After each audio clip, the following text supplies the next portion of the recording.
they made that announcement at 11 o'clock, I was overwhelmed with tears myself.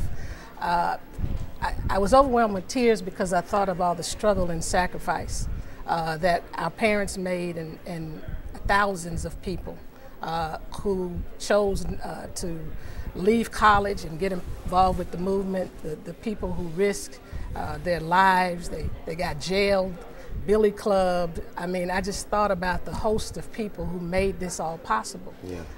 And the one thing that came to me is, wow, you are connected to the bloodline of the person and really the couple that led this movement, and what an honor it is to be a part of this significant milestone.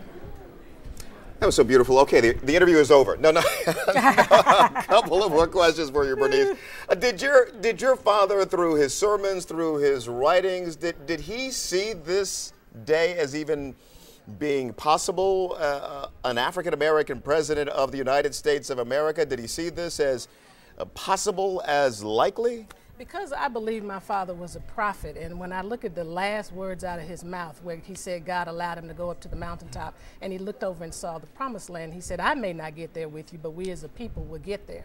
I think he was speaking at that particular point to the African-American community, the black community, the Negro community at the time. And I think this was one of the things that he saw coming down the pipeline, perhaps not knowing when, but saw it. My mother saw it, though, in 2004 when Senator Obama delivered his speech at the convention.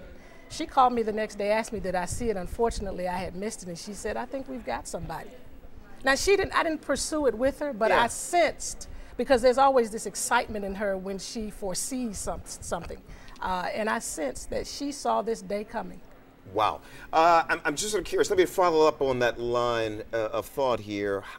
How would your father have viewed what has happened in this country since the civil rights movement? I'm just sort of curious what it is that has happened in this country that this day is possible. We're looking at the inauguration of the first African-American president on Tuesday.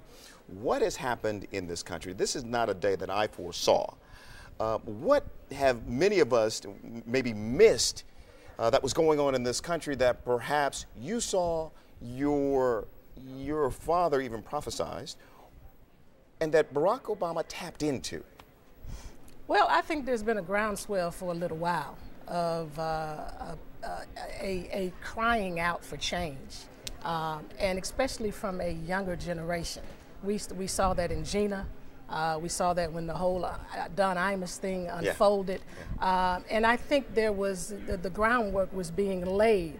I think with Secretary of State Condoleezza Rice, all of that was laying the groundwork for this day.